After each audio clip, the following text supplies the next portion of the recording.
time for EK.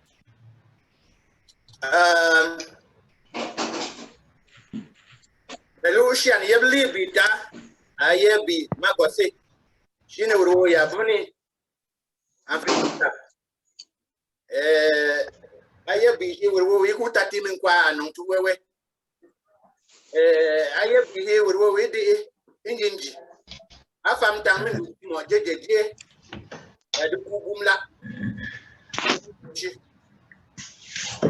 Tonight I will be talking in English, and then I will be mixing it with Limbo. So I will be using Limbo to explain the concept, and I will be talking primarily in English. So I'm very grateful. I'm very, very honored to be part of this very serious challenge that we have today. It is something that I didn't think about it, but I ended up accepting to do it with all my heart. And I thank the organizers, the MCs who are here, and the rest of the people attending. We are going to go into the subject. I will be pleading that you mute your microphone because I'm not going to wait. I'm going to be presenting the subject matter and I'm not going to wait. And it will not be good for you to interfere since we are recording. So therefore, mute your microphones, be alert, because this is going to be an interactive participatory exchange. You are going to be vigilant because I'm going to ask you some questions and you are going to answer. We are going to go by learning inductively. So therefore, I want every person that is here to participate and then to listen attentively as we go on. We are going to go into the subject matter right away. Marriage. Marriage, traditional, cultural marriage in Mbum Land is a very complex subject. We already know that for sure. That is a very complex subject. And it cannot take this session to cover perfectly the material that we can write in a book. Because we can write a book, a big book concerning marriage. But tonight, or this time, we will not be able to cover everything concerning this marriage. But we are going to hit the pillars of the information that we need. Then you can now go and explore the surroundings of the pillars and be able to knit things together. So thank you. I'm going to, before I go into the subject matter, I want somebody to answer this question. There is something about bride price and dowry that appeared in our advertisement sentence. So I want somebody to quickly clear that so that we can go into the subject matter. I want somebody else to clear that. Why do we call it bride price instead of dowry? Somebody answer that question.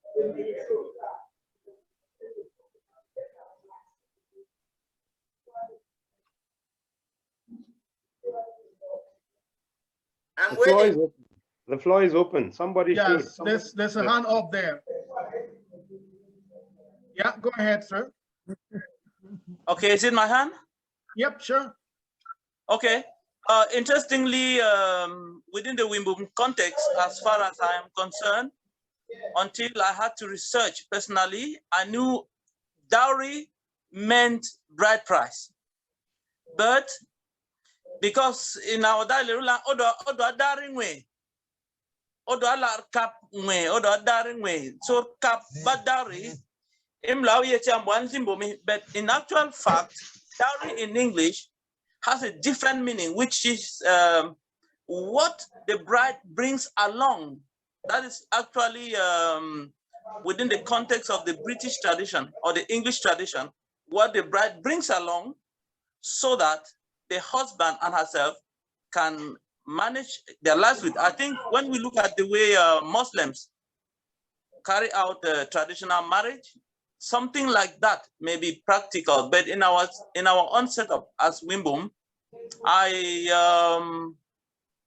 don't think when we talk about dowry in Mbum, we are referring to what a woman brings, because a woman virtually brings nothing and the man brings everything, which is the bride price. Now there's a difference between bride price and dowry, because in actual sense, we don't dowry women, but we pay their bride price, which can be in cash and kind or both of them. I may have been mistaken somewhere, but thank you. Amen. Thank you so much. Is there anybody who wants to add something on it? Yes. Yes. Thank you for giving me the opportunity. I think in Mbum traditional marriage, we don't have a bride price and dowry.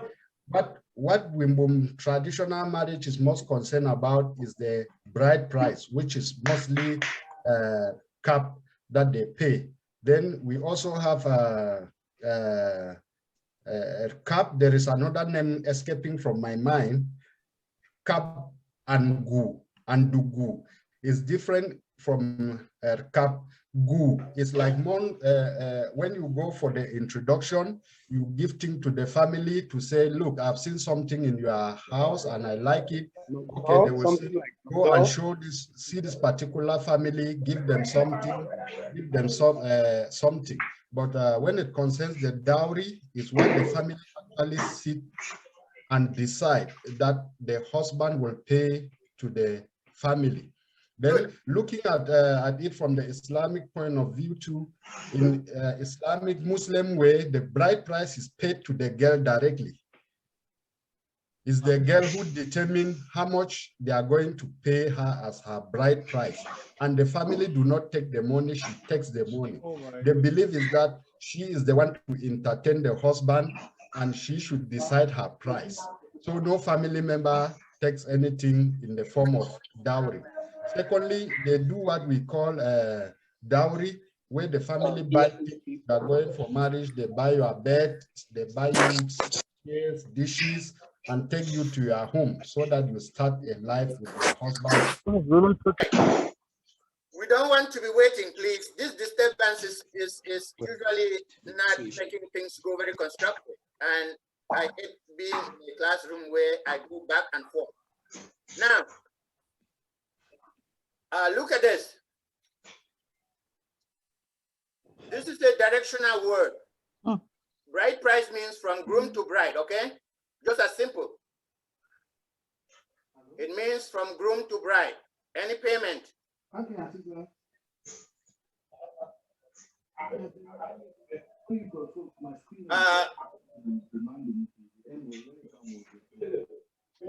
Yeah, so bride price means from groom to bride. And dowry means from bride to groom.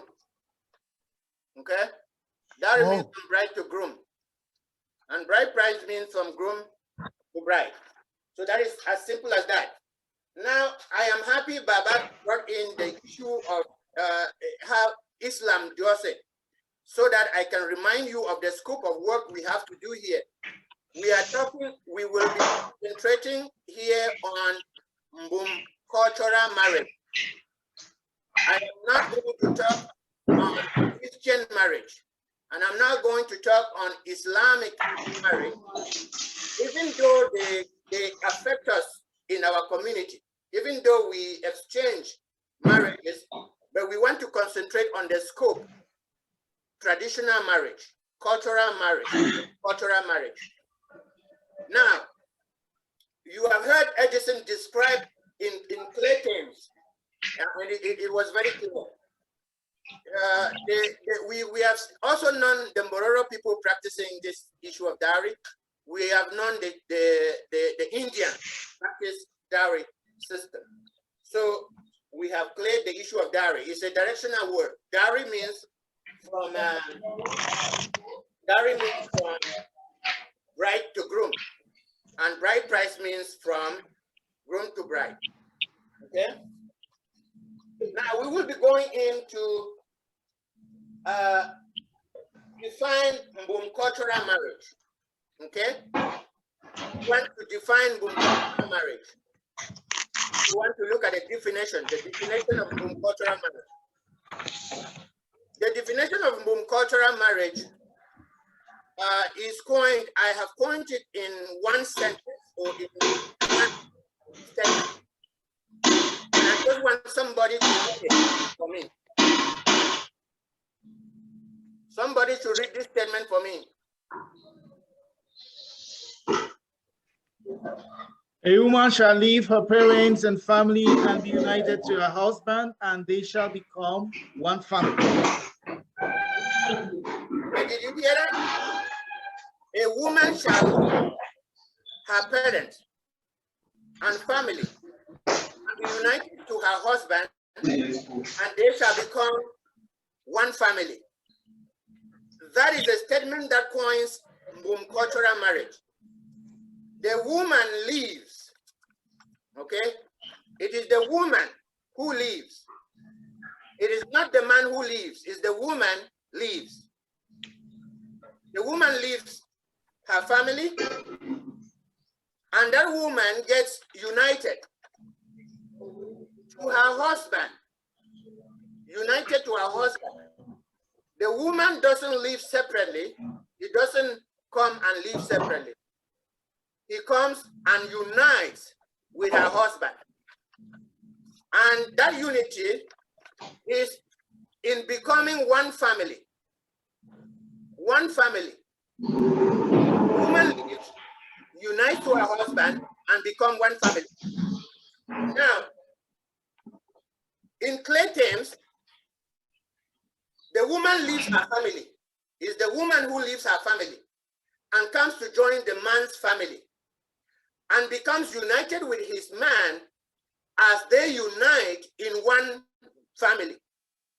There is your nuclear family, there is your extended family, and there is the larger family, which means extend. So the woman becomes united with the husband in a family. So that is the definition of Mbum marriage. The woman leaves, comes, unites, and becomes part of the family. And they live together forever.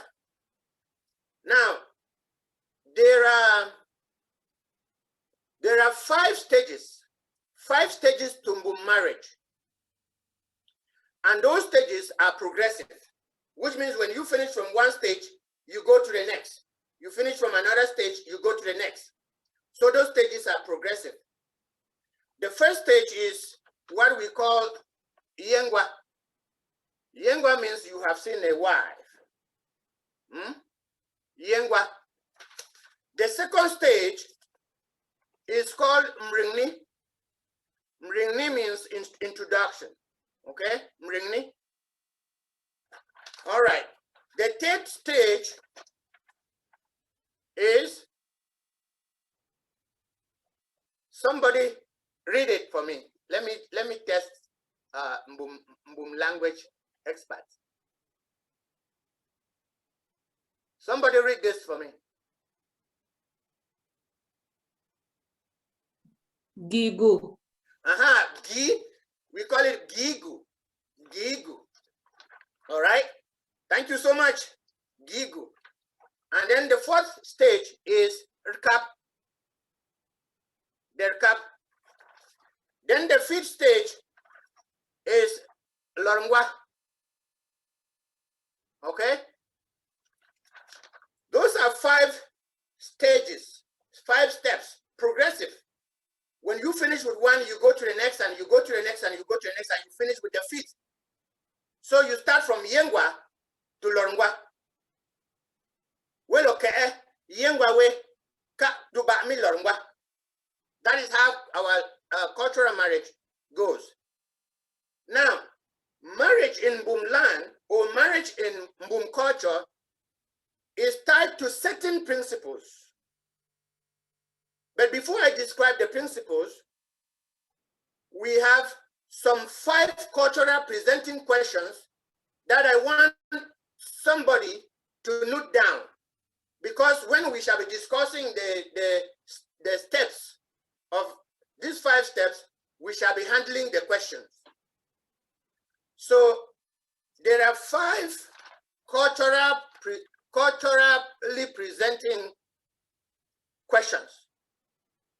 Those culturally presenting questions are tied to the 5 steps. So you will take down the questions, because we are going to discuss the questions. Question number 1. Can I find a wife? Can I find a perfect, culturally predictable partner that goes with the lingua?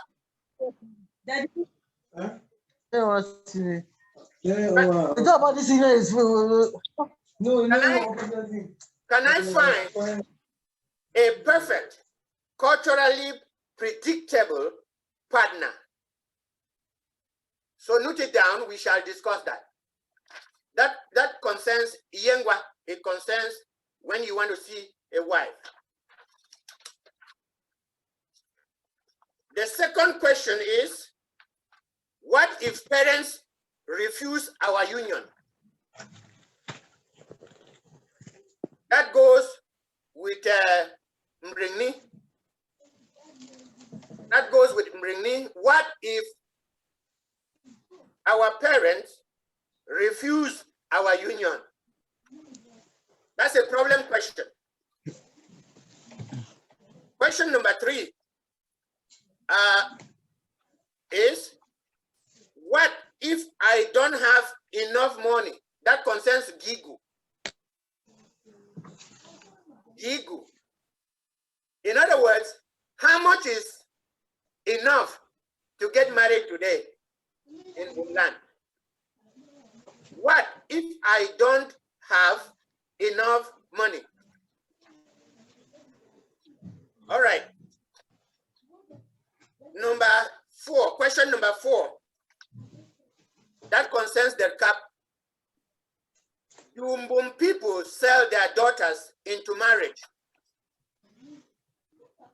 Do Mbum people sell their daughters into marriage? Yes, they say their daughters. Someone is already answering it. Yes, they said their daughters. Yes, they do. All right, we shall understand that. Okay. Question number 5 concerns Lorgua. What if I discover that my spouse is barren? After marrying, right? If you discover, after dowrying, after doing without paying the bride price and doing everything, after doing all that, if you discover that your wife is barren, this concerns Lorngwa. Okay, it concerns Lorngwa, and it is going to link us to the problem of divorce. Now, there are 4 cultural principles that I want us to grasp. The few principles. There are many other principles, but the ones I want us to grasp here are 4 cultural principles that are on Mbum marriage. 4 cultural principles, especially concerning the family and marriage, because you cannot detach marriage from the family. Now, elders and leaders must be buried at home. Did you hear that? Elders and leaders must be buried at home. I want us to, why we are looking at these principles is because when we shall start to discuss the subject matter, you shall see these principles in play. Here, the second principle is the family must remain together. If there is anything that a Mbum person will say is unity, the family must remain intact. The third principle means wives belong to their married families. Okay? Wives belong .